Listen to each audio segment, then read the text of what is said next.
চলো চলো তাড়াতাড়ি, নইলে ওদিকে জল পেতে দেরি হয়ে যাবে। হ্যাঁ হ্যাঁ বৌদি, তাড়াতাড়ি চলো।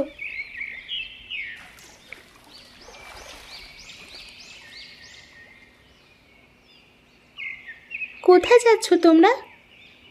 বৌমা, সেসব কথা পরে হবে, আগে চলো তাড়াতাড়ি, নয়তো আজ সারাদিন জল না খেয়ে কাটাতে হবে।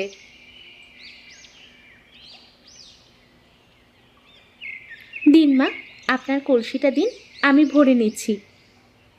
কি গো সরলা কাকিমা, বৌমাকে এখনো কিছু শেখাওনি নাকি? ও জানে না এখনো? আসলে বেশি দিন বিয়ে হয়নি তো, এত কিছু বলা হয়নি এখনো। বাছা, তুমি সরে যাও মা, তোমার শাশুড়িকে জল নিতে দাও তাড়াতাড়ি। এই জল আর খুব বেশিক্ষণ নেওয়া যাবে না কো। কি, কেন, সব তোমার শাশুড়ি তোমাকে পরে বুঝিয়ে দেবেন। এখন সরে যাও মা, তোমাদের পেছনে আরো সবাই আছে। আহা গো বাছা, এতক্ষণ দাঁড়িয়ে থেকে থেকেও জল পেলে না গো? খেয়ে পেছো নাকি বৌমা? ওকে আমরা কেউ জল দিতে পারবো না। কিন্তু কেন মা, ওনার অবস্থা দেখুন, এই ভরা পেট নিয়ে তখন থেকে দাঁড়িয়ে দাঁড়িয়ে একটুও জল পেলেন না। আমাদের থেকে অনেক বেশি ওনার প্রয়োজন জলের। হ্যাঁ আমি জানি, কিন্তু আমাদের কিছু করার নেই। আমাদের মধ্যে কেউ যদি জল দেয়, তাহলে আমাদেরই আগামী 7 দিন জল জুটবে না। মানে, এইসবের মানে কি? সে অনেক ব্যাপার, বাড়ি চলো বলছি সব।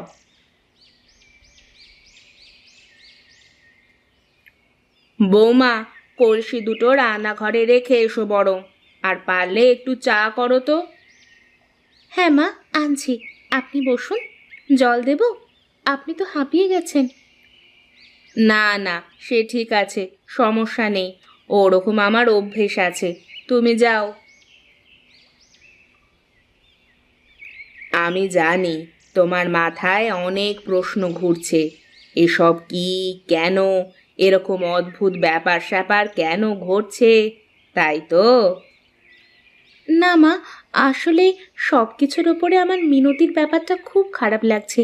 ও তো একা নেই, ওর শরীরে অন্য একটা প্রাণ আছে, সেখানে দেখে জল দেওয়া নিয়ে এত সমস্যা, এটা ঠিক মেনে নিতে পারছি না।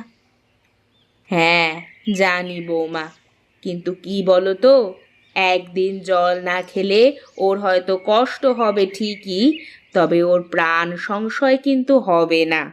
কিন্তু আজ যদি আমরা কেউই ওকে জল দিতাম, তবে কিন্তু ওর প্রাণ সংশয় ঘটতে পারত। কিন্তু কেন, কি হয়েছিল মা?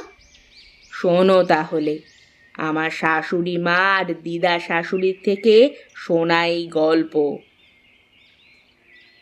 এক ভোরে একজন ক্লান্ত পরিশ্রান্ত জাদুকর আসে পাথুরে একটা গ্রাম, জলকষ্ট অন্ন কষ্টে ভরা। ক্লান্ত জাদুকর একটা বাড়ির সামনে এসে অজ্ঞান হয়ে যায়। সেই বাড়িতে একটা ছোট্ট মেয়ে তার বাবার সাথে থাকতো। মেয়েটি বেরিয়ে আসে, সে ওই জাদুকরের সেবা শুশ্রূষা করে জাদুকরকে সুস্থ করে তোলে। মেয়েটিকে আস্তে আস্তে জাদুকর খুব ভালোবেসে ফেলে। স্নেহ মমতা সব মিলেমিশে জাদুকরের যেন গাঢ় পিতৃস্নেহ গিয়ে পড়ে মেয়েটির ওপর। জাদুকর ওদের বাড়িতেই থেকে যায়। ধীরে ধীরে ওই পাথুরে গ্রাম জাদুকরের জাদুতেই সুজলা সুফলা হয়ে ওঠে। জায়গায় জায়গায় পুকুর, কুয়ো, হাতকল সব তৈরি করে দেয় সেই জাদুকর। গ্রামের সকলের জলকষ্ট অন্নকষ্ট সব শেষ হয়ে যায়। তারপর কয়েক বছর পর সেই মেয়েটির বিয়ে ঠিক করা হয়। পাত্র মেয়েটির থেকে বয়সে অনেক বড় ছিল। জাদুকর মেয়েটির বাবাকে বলে যাতে এই বাড়িতে মেয়েটির বিয়ে না দেওয়া হয়। এই কথা গ্রামে জানাজানি হতেই গ্রামের লোকজন জাদুকরকে অনেক অপমান করে। জাদুকর সব চুপ করে সহ্য করে, কাউকে কিছু বলে না। মেয়েটির বিয়ে হয়ে যায়, কিন্তু তার কয়েক সপ্তাহের মধ্যেই মেয়েটির মৃত্যু হয়। কেউ বলে শ্বশুরবাড়িতে জ্যান্ত পুড়িয়ে মারা হয়েছে, কেউ বা বলে আত্মহত্যা করেছে। মরার সময় নাকি তাকে এক বিন্দু জলও কেউ দেয়নি। এই শুনে জাদুকর ক্ষেপে ওঠে, আর তার জীবনের সেরা জাদুটা সে করে। যে গ্রামকে সে অন্ন কষ্ট জলকষ্ট থেকে মুক্তি দিয়েছিল, সেই গ্রামের ওপরেই জাদু করে সে। যে গ্রামের কোনো পুকুর, কোনো দিঘি বা কুয়োর জল কেউ পান করতে পারবে না। গ্রামের কোনো বাড়ির পুরুষ কোথাও থেকে পানীয় জল নিতে পারবে না। একমাত্র একটা হাতকলের জল দিনের একটা সময় চালু থাকবে, যেখানে নির্দিষ্ট একটা সময় জল আসবে। পরিবারের মহিলারা এসে সেই জল নিতে পারবে, কিন্তু যার যার নিজের জল নিজেকেই নিয়ে যেতে হবে। কেউ যদি কাউকে নিজের জল দান করে, তবে গ্রামের ওই একমাত্র কলটাও জল দেওয়া বন্ধ করে দেবে। টানা 7 দিন গ্রামের কোথাও পানীয় জল পাওয়া যাবে না। এসব তো শোনা গল্প, কেউ কখনো চেষ্টা করেনি এসব যাচাই করার? হ্যাঁ, করেছে 2 বার। গ্রামের 2 জন মোড়ল চেষ্টা করেছিল নতুন কুয়ো করার এবং তার সাথে এসব বাধা নিষেধ ভাঙার। ফল হয়েছিল মারাত্মক। জ্যৈষ্ঠ মাসের তপ্ত গরমে 10 দিন ধরে জল বন্ধ ছিল। কারুর বাড়িতে এক বিন্দু জল ছিল না। 2-1 জন পুকুরে নেমে জল খেতে গিয়েছিল, তারা ওই জলেই তলিয়ে গিয়েছে। কি সাংঘাতিক! সেজন্যই বলছি বৌমা, এ গ্রামে এসব নিয়ে কখনো কথা বাড়িও না, তাতে ফল ভালো হয় না। আচ্ছা মা, এই দুর্গতি থেকে মুক্তির কি কোনো উপায় নেই? হ্যাঁ, আছে। কি উপায়? সেই মেয়েটির বাড়ির সামনে একটা কল ছিল। কোনো পূর্ণিমার রাতে জন্ম নেওয়া মেয়ে পূর্ণিমার রাতেই যদি ওই কলের কাছে এসে ওই কলের জল পান করে, তবে এই গ্রামে আবার সব ঠিক হয়ে যাবে। তবে ওই মেয়েটির বয়স আগে 13 মাস হতে হবে। তাহলে আজ অবধি কেন হয়নি? কারণ আজ অবধি সেরকম কোনো রাতে কোনো মেয়ে জন্মগ্রহণ করেনি, তাই এই জন্মগ্রহণ স্বাভাবিকভাবেই হতে হবে, তবেই সম্ভব, নচেত নয়। আর আজ অবধি অনেকেই চেষ্টা করেছে, কিন্তু কেউই এখনো সফল হয়নি। সবাই বলে ওই জাদুকর নাকি আজও তার মেয়ের জন্য অপেক্ষা করে রয়েছে।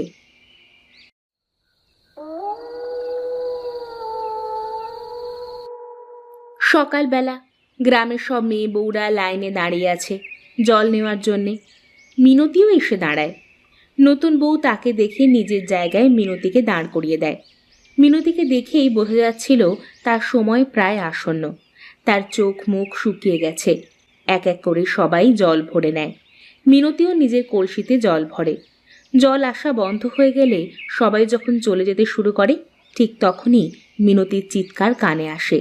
সে একটা পাথরের ওপরে বসে চিৎকার করছে যন্ত্রণায়। গ্রামের সব মেয়ে বউরা নিজেদের কলসি বালতি সব রেখে মিনতিকে ঘিরে ধরে। মা, আজ পূর্ণিমা না? হ্যাঁ, আজ পূর্ণিমা নিশি। সেজন্যই তো সকলে বুকে আশা নিয়ে এখানে দাঁড়িয়ে রয়েছে। আজ যদি আকাশে চাঁদ ওঠার পর মিনতির মেয়ে হয়, তবে খুব শিগগির এই গ্রাম মুক্তি পাবে। দুপুর গড়িয়ে বিকেল হয়। এক নাগারে মিনতি চিৎকার করে যায়। ধাইমা মাঝে মাঝে গরম জল নেওয়ার জন্যে বেরিয়ে আসে। মিনতির বাড়ির লোকজন সহ গ্রামের সবাই উৎসুক দৃষ্টিতে তাকায় তার দিকে, কিন্তু ধাইমা মুখ কালো করে আবার দরজা বন্ধ করে দেয়।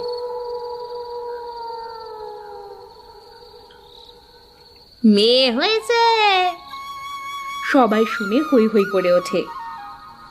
আমাদের গ্রামটা এবার মুক্তি পাবে, আর কটা দিনের অপেক্ষা শুধু। 13 মাস পর মিনতি নিজের মেয়েকে নিয়ে পূর্ণিমার এক রাতে সেই বাড়িটির সামনে গিয়ে দাঁড়ায়।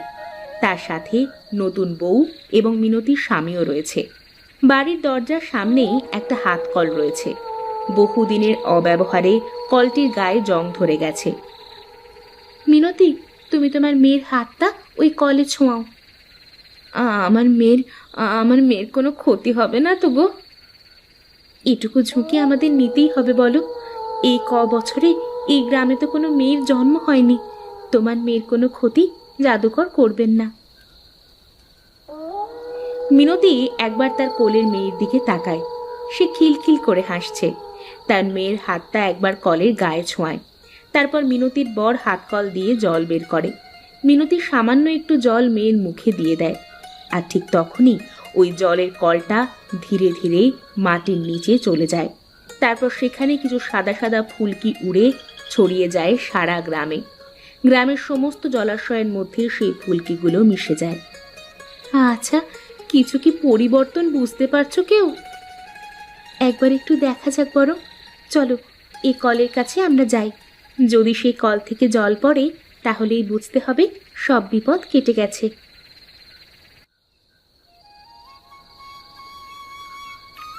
হ্যাঁ, জল পড়ছে। এবার মিনতির স্বামীও দেখে একবার। হ্যাঁ, জল পড়ছে। এতদিন গ্রামের কোনো পুরুষ এই কল ছুঁতে পারত না।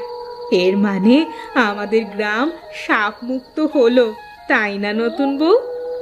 হ্যাঁ মিনতি, হ্যাঁ, তোমার মেয়ের ওপর জাদুকরের দয়া হয়েছে, আর এই গ্রাম তাই সাপ মুক্ত হয়েছে। আজ থেকে এই গ্রামে আর কারোর জলকষ্ট হবে না।